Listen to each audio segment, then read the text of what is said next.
सफाई देने की जरूरत ही क्या है? तलाक याफ्ता होना कोई जुर्म नहीं है और महज एक लेबल से बचाने के लिए हम आप ही को वापस उस जहन्नुम में नहीं झोंक सकते। चचा देखिए, ये तो अभी ना समझ है। अगले दुखों में कितनी दरारें आए दिलों। आप लोग हैरान भी होंगे कि मैं यहाँ क्यों आई हूँ, मगर दरअसल बात ही ऐसी थी कि मुझे यहाँ आना पड़ा। चचा, मेरे पास शमसा का फोन आया था। रजा अपने किए पर शर्मिंदा है। वो अपनी दूसरी बीवी को भी छोड़ने को तैयार है। वो लोग चाहते हैं कि आप लोग रजा को एक मौका दें कि वो अपनी गलती सुधार सके। क्या हो गया शमीम तुम्हें? सब कुछ जानते बूझते हुए भी तुम उसकी वकालत करने के लिए आई हो? नहीं नहीं चचा, ऐसी कोई बात नहीं है। भला मेरा रजा से क्या ताल्लुक? मैं क्यों उसकी वकालत करूंगी?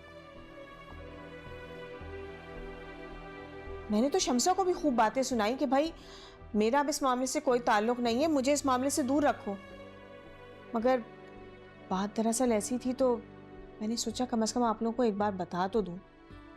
क्या पता आप लोगों का इरादा बदल जाए और सायरा का घर टूटने से बच जाए।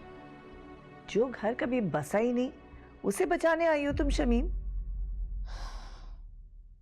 चची, मैं तो सिर्फ सायरा को तलाक याफ्ता होने के लेबल से बचाना चाह रही थी। एक तलाक याफ्ता लड़की की हमारे माशरे में कोई इज्जत नहीं होती। लेकिन जितनी अजियत सायरा ने रजा के साथ रहकर सही है, तलाक के बाद सायरा को उससे कई गुना ज्यादा अजियत सहनी पड़ेगी।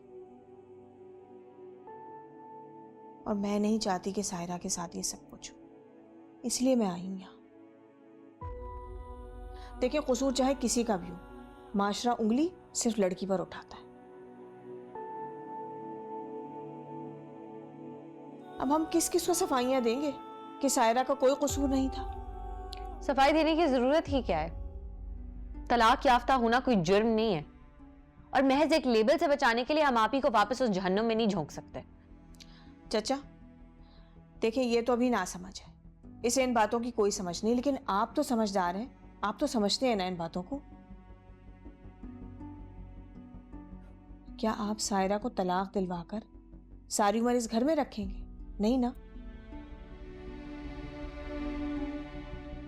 इस बात की क्या गारंटी है कि दूसरी बार उसके साथ ऐसा कुछ नहीं होगा, उसे बहुत अच्छा शौहर मिलेगा?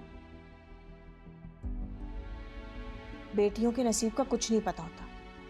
एक तलाक याफ्ता लड़की के लिए किस किस्म के रिश्ते आएंगे, इस बात का तो अंदाजा है ना आपको। अब दोबारा रिस्क लेने से बेहतर नहीं है कि हम रजा को एक और मौका दे दें? कम से कम वो अपनी गलती पर शर्मिंदा तो है। और सबसे अहम बात यह है कि हमारी सायरा पर तलाक का धब्बा नहीं लगेगा। देखिए, मैं आप लोगों को सिर्फ मशवरा ही दे सकती हूँ। आखिरी फैसला तो आप लोगों ने और सायरा ने ही मिलकर करना है। आगे जो आपकी मर्जी।